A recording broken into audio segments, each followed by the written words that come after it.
Sejam todos muito bem-vindos ao canal Mensageiro da Verdade. Deus te abençoe e proteja a sua vida. Se inscrevam, acompanhem o nosso trabalho e compartilhem a verdade com o próximo. Atos 11. E ouviram os apóstolos e os irmãos que estavam na Judeia, que também os gentios tinham recebido a palavra de Deus.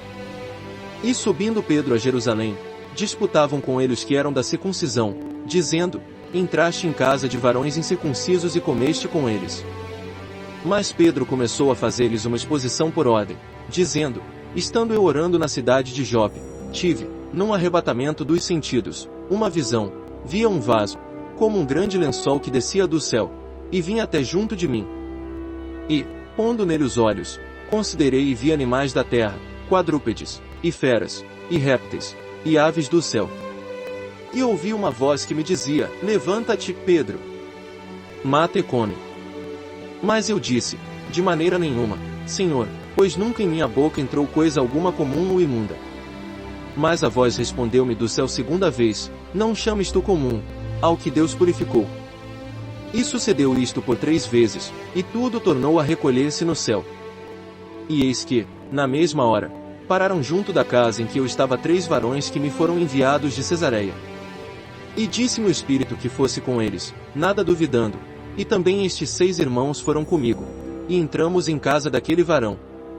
E contou-nos como vira em pé um anjo em sua casa, e lhe dissera: Envia varões a Jope e manda chamar a Simão, que tem por sobrenome Pedro, o qual te dirá palavras com que te salves, tu e toda a tua casa. E quando comecei a falar, caiu sobre eles o Espírito Santo, como também sobre nós ao princípio. E lembrei-me do dito do Senhor, quando disse: João certamente batizou com água, mas vós sereis batizados com o Espírito Santo. Portanto, se Deus lhes deu o mesmo dom que a nós, quando cremos no Senhor Jesus Cristo, quem era, então, eu, para que pudesse resistir a Deus? E ouvindo estas coisas, apaziguaram-se e glorificaram a Deus, dizendo: Na verdade, até aos gentios deu Deus o arrependimento para a vida. E os que foram dispersos pela perseguição que sucedeu por causa de Estevão, caminharam até a Fenícia, Chipre e Antioquia, não anunciando a ninguém a palavra, senão somente aos judeus.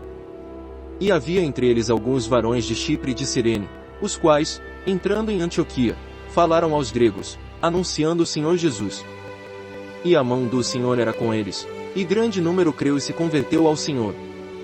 E chegou a fama destas coisas aos ouvidos da igreja que estava em Jerusalém, e enviaram Barnabé até Antioquia, o qual, quando chegou e viu a graça de Deus, se alegrou e exortou a todos a que, com firmeza de coração, permanecessem no Senhor. Porque era homem de bem e cheio do Espírito Santo e de fé. E muita gente se uniu ao Senhor. E partiu Barnabé para Tarso, a buscar Saulo, e achando, o conduziu para Antioquia. E sucedeu que todo um ano se reuniram naquela igreja, e ensinaram muita gente. Em Antioquia, foram os discípulos, pela primeira vez, chamados cristãos. Naqueles dias, desceram profetas de Jerusalém para Antioquia. E levantando-se um deles, por nome Ágabo, dava a entender, pelo Espírito, que haveria uma grande fome em todo o mundo. E isso aconteceu no tempo de Cláudio César. E os discípulos determinaram mandar, cada um conforme o que pudesse, socorro aos irmãos que habitavam na Judeia. O que eles com efeito fizeram, enviando-o aos anciãos por mão de Barnabé e de Saulo.